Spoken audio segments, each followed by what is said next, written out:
റമദാൻ മാസം നമ്മുടെ മനസ്സിനും ശരീരത്തിനൊക്കെ കുളിർമ കിട്ടുന്ന മാസമാണ്. വിശ്വാസിയെ സംബന്ധിച്ചിടത്തോളം പുണ്യത്തിൻ്റെ പൂക്കാലം എന്നാണ് റമദാൻ മാസത്തെക്കുറിച്ച് പറയാറുള്ളത്. കാരണം നമുക്ക് നമ്മുടെ പാരത്രിക വിജയത്തിൻ്റെ നിദാനമായ കുറേ കാര്യങ്ങൾ നമുക്ക് ഈ റമദാൻ മാസത്തിലേക്ക് ഉൾക്കൊള്ളിക്കാൻ കഴിയും. നമുക്ക് 1000 വർഷം ജീവിച്ചാൽ പോലും ചെയ്യാൻ പറ്റാത്തത്ര കാര്യങ്ങൾ നമുക്ക് ഈ ഒരു കുറഞ്ഞ ഒരു മാസം കൊണ്ട് നമുക്ക് ചെയ്യാൻ പറ്റും എന്നുള്ളതാണ്. അതിന് നമ്മൾ മാനസികമായിട്ടും ശാരീരികമായിട്ടും തയ്യാറെടുത്തുകൊണ്ടിരിക്കുന്ന ഒരവസ്ഥയാണ് പലപ്പോഴും റമദാൻ ഉണ്ടാവാറുള്ളത്.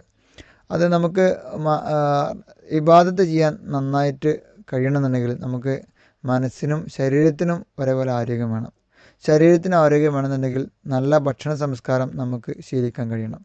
റമദാനിൽ നമുക്ക് ഈമാനും ഇഖ്ലാസൊക്കെയാണ് കൂടേണ്ടത്. എന്നാൽ പലപ്പോഴും നമുക്ക് പ്രഷറും ഷുഗറാണ് കൂടുന്നത്. അത് നമ്മുടെ തെറ്റായ ഭക്ഷണ സംസ്കാരം കാരണമാണ് ഉണ്ടാകുന്നത്. പ്രത്യേകിച്ച് മലയാളികൾക്ക് അത് ഒരു പ്രയാസകരമാണ്. അതുകൊണ്ട് തന്നെ നമ്മുടെ ഈ ഒരു റമദാനിൽ നമ്മൾ ഒരു ദൃഢപ്രതിജ്ഞ എടുക്കുക, നല്ല ഭക്ഷണ സംസ്കാരം നാം കൊണ്ടുവരാൻ ശ്രമിക്കുമെന്നുള്ളത്. അതിൽ മെയിനായിട്ട് നമ്മൾ ചെയ്യേണ്ടത് പൊരിക്കടികൾ പരമാവധി ഒഴിവാക്കുന്നതാണ്. റമദാൻ ആയിക്കഴിഞ്ഞാൽ നമുക്കറിയാം എല്ലാ കവലകളിലും പൊരിക്കടികളുടെ ബിസിനസ് തഴച്ച് വളരാറുണ്ട്. അത്ര കാലം പൊരിക്കടി കഴിക്കാത്ത ആൾ പോലും റമദാൻ ആയിക്കഴിഞ്ഞാൽ നിർബന്ധമായ ഒരു ഘടകമായിട്ട് പൊരിക്കടി കഴിക്കുന്നു. അത് നമ്മൾ നിർത്തണം.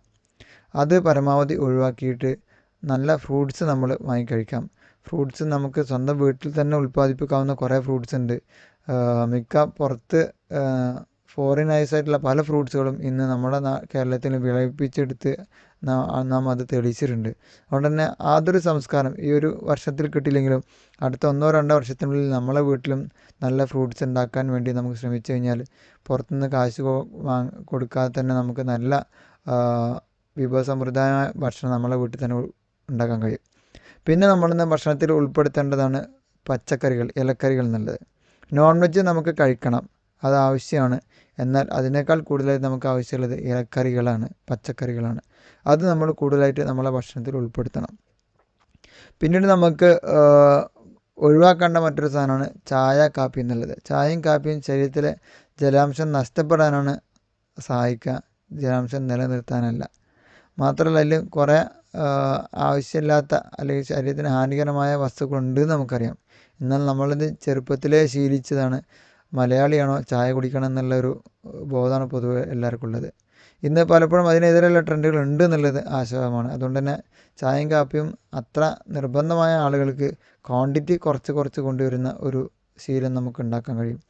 അതുപോലെ തന്നെ നമുക്ക് നോമ്പ് കാലത്ത് ശീലിച്ച് ഭാവി കാലത്ത് ചെയ്യാവുന്ന കാര്യം കോള പാനീയങ്ങൾ, എയറേറ്റഡ് ഡ്രിങ്ക്സ്, സോഡ പോലത്തെ വസ്തുക്കൾ, അതുപോലെ തന്നെ കളറുള്ള ടാങ്ക് പോലത്തെ മറ്റു ഞാൻ പേര് എടുത്ത് പറയുന്നില്ല പല ഡ്രിങ്കുകളും.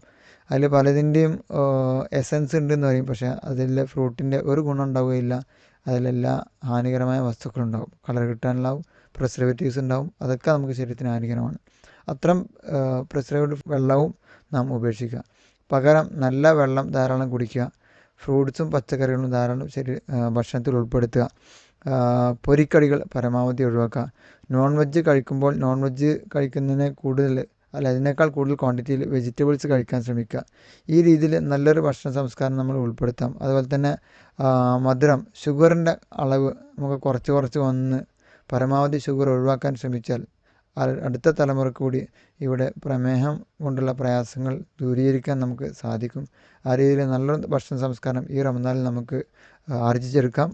നാഥൻ്റെ എല്ലാ ഭാഗ്യങ്ങളും നമുക്കുണ്ടാവട്ടെ. അസ്സലാമു അലൈക്കും വറഹ്മത്തുള്ളാഹി.